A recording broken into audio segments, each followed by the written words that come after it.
Good afternoon, everyone. Oh gosh. How's everyone doing today? That good.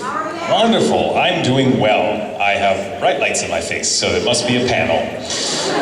Yay! So, hello and welcome to my panel. My name is Crispin Freeman, but you probably knew that.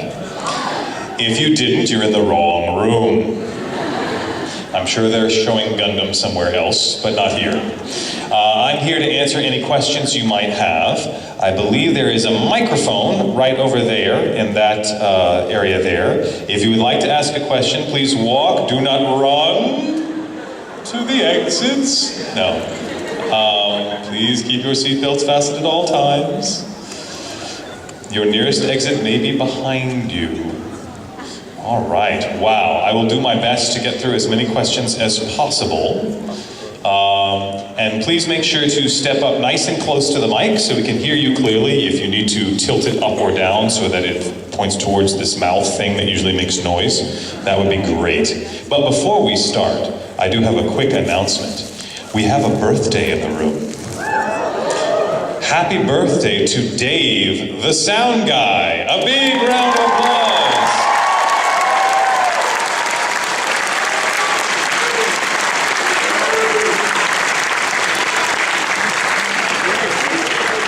Happy birthday, Dave. Right here. All right, first question, sir in the yellow. Yes. Has there ever been a show or a video game that you wanted to be on but couldn't because it was non-union? Yes. Which ones? I was eager to work on Samurai Champloo, but they did it non-union, so I couldn't work on it. I'm trying to think if there are any other big shows they did non-union that I was sort of eager to work on. I try to forget them, honestly, and move on to the next project, so I don't agonize about it, but yeah, that was one that I remember.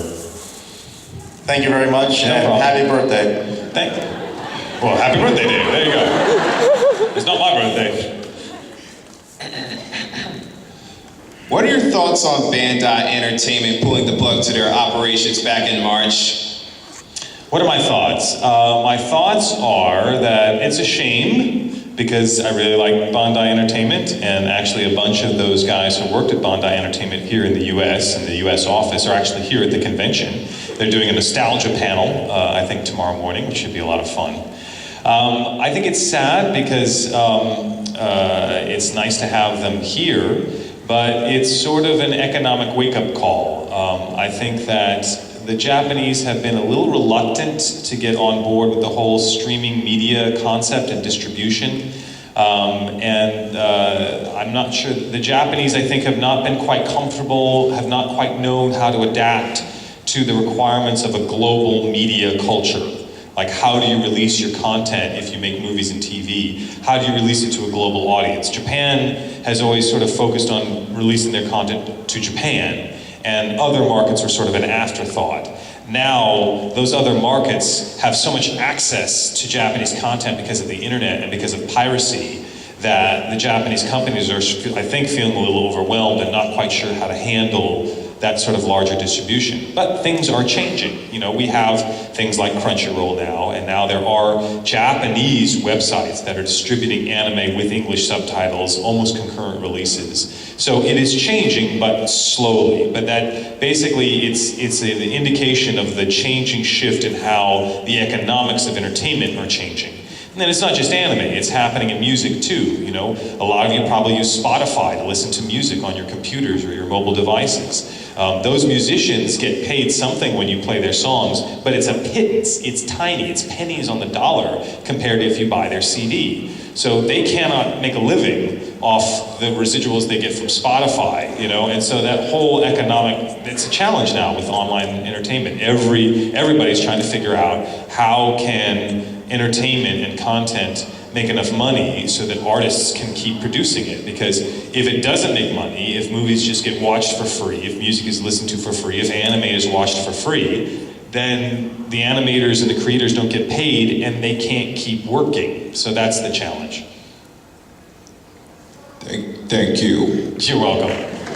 It's a sad thing, you know. I realize that with anime fans, a lot of you are younger. A lot of you may not understand economics. You may not understand the idea of, you know, that studios need to get paid and how all that works. And 10, 15 years ago, you didn't need to know, right? Because the only way to get this stuff was to buy a DVD or something like that.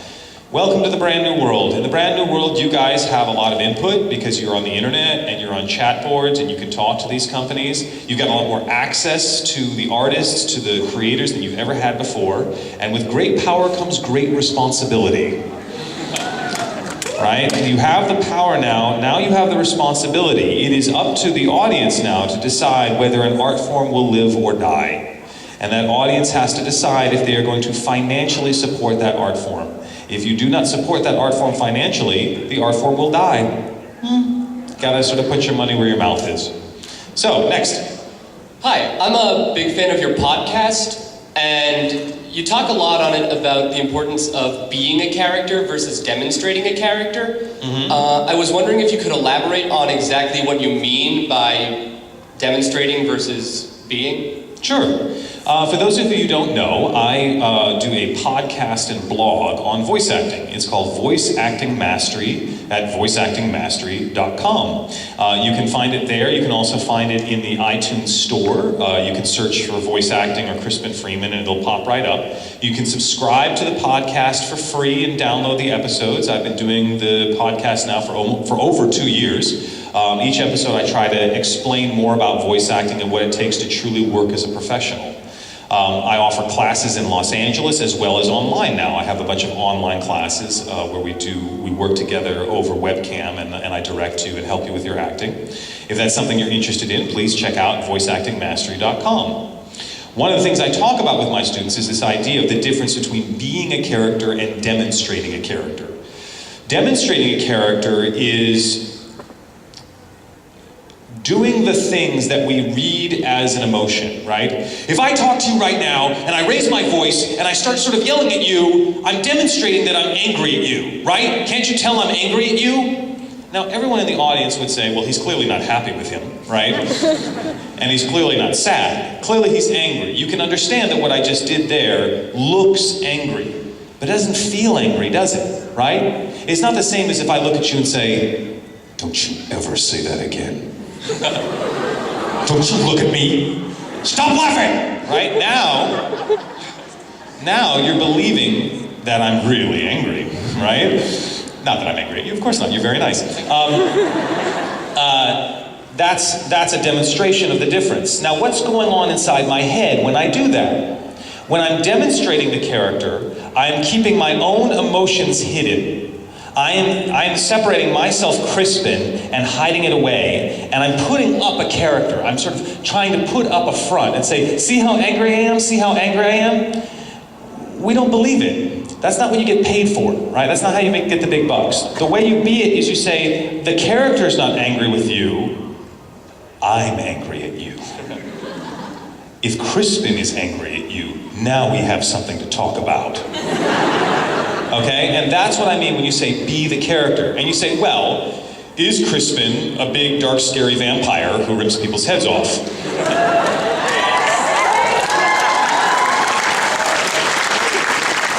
In real life, not so much, right?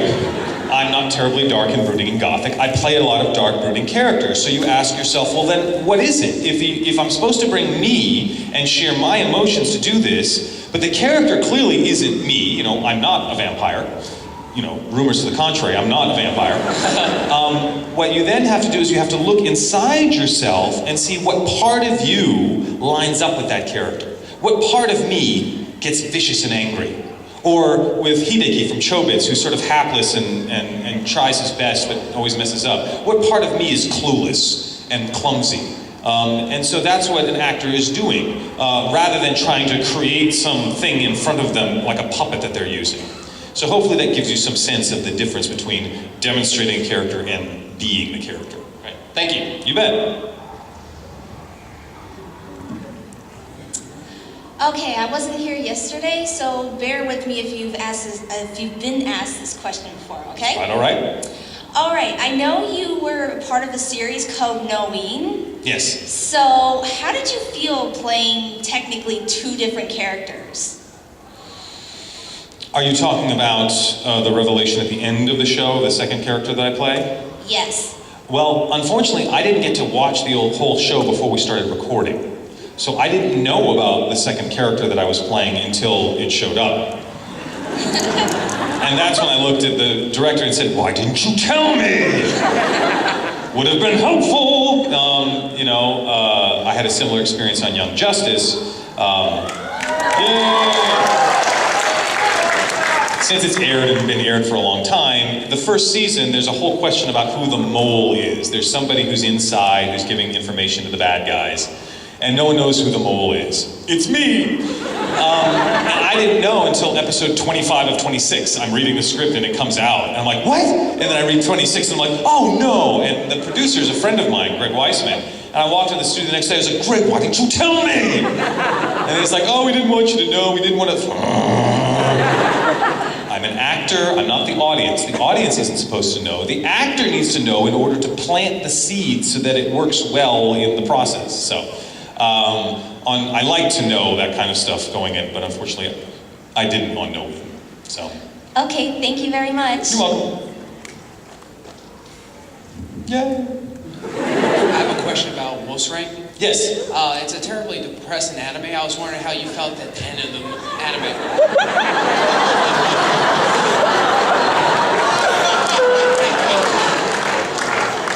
I think you have problems expressing your emotions, sir. No, you're great. You found Wolf's Rain very depressing. Yes. Yes. There is a reason why it is that way. It has to do with the cosmology of the world that it takes place in. Wolf's Rain, and for those of you who may not know, I have a certain fascination with mythological storytelling, and I will have a big panel late this afternoon at 4:45, my anime mythology panel.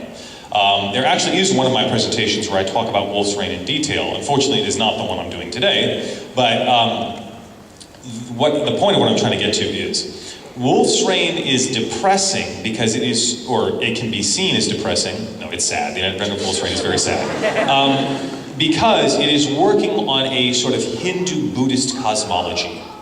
And in the Hindu notion of how the world and the universe is created, there is a cycling of the world. The world is born, it matures, and then it dies, and then it recycles. And so what you're dealing with Kiba, is the main character in Wolf's Rain, is sort of like a Buddha figure. He's aware of his past lives. That's why that last little sequence mirrors what happens in the opening credits of every episode, is because they're trying to link what Kiba's spiritual journey, what he's going through. The Buddha's journey was not a happy one, right? The Buddha's journey was also sort of depressing. So it's sort of appropriate if you're trying to get across a Buddhist message that the characters themselves have to go through the same sort of trials and tribulations that the Buddha had to go through to get his experience and knowledge. Neo in The Matrix didn't have a very good time either. That's the best modern retelling of the Buddha that I know, The Matrix. It's fantastic. So that's part of why it is built the way it is that it's the same thing that happened to Prince Arjuna in the Bhagavad Gita. I don't know, you guys probably think I'm speaking Swahili now. But it's actually Sanskrit. The Bhagavad Gita is the core, one of the core scriptures of Hinduism. And in it, Prince Arjuna is supposed to go to war against his cousins. And he rides out in his chariot and sees all of his cousins and says, I can't fight my cousins. These are my family. I'm not going to kill them. Better that I not fight. Even though I am a prince and I'm supposed to go to war, I will not fight. What he doesn't know is his charioteer is Krishna, the god Krishna. And Krishna turns around and says, wimp? Don't you understand your duty as a prince is to go to war and fight? And don't you understand that I am an infinite God and I've already destroyed all these people? And they will be destroyed over and over again because they're all going to be reincarnated, and then they'll be destroyed again, and then they'll be reincarnated, and then they'll be destroyed again. So there's nothing you can do. One life? Pfft, you're going through this cycle millions of times, dude. Get in there and do your dharma. And Arjuna's like, what? And then he sits at the feet of Krishna, and Krishna explains to him Hinduism. So it's that sort of cycle. If you're looking at it from a Western perspective, where we only usually get one life, and the timeline is linear, and once the world ends, it ends. It never was reborn. Then it's even more depressing, right? Because you think, oh, characters' lives end, and that's all I got. But it's not, and that's why the last episode of Wolf's Rain is built the way it is. It's not working on a Western, sort of Abrahamic, Judeo-Christian paradigm. It's working on a Buddhist Hindu paradigm. Does that make sense? Yes. I was just wondering, since you get into your characters, at the end, did you feel cathartic at it, or did it actually like take some time and emotionally drained you? Was the main question. Oh, for me, it was, yes, it was, I'm sorry if I misanswered your question. For me, it was important that my character have a very sad, pathetic in the terms of pathos, you know, that you feel sympathy for the character, that you feel, oh my God, he had to go through that. It was very important for me to get that across as well as possible, and the director and I, Mary Elizabeth, were very focused on that, and she said, this is a really tough episode, your final episode. I said, I know, and I said, but I will stay in this booth until we get it right. You know, I don't care how long it takes. You don't even have to pay me extra. You know, if we go over time, it doesn't matter. We're gonna stay here, we're gonna get this performance right. And when we were done with it, they did a quality control watch with the producers, and the producers said that they actually teared up during my performance. And so I thought, good, got it, works. All right, thank you. You're welcome.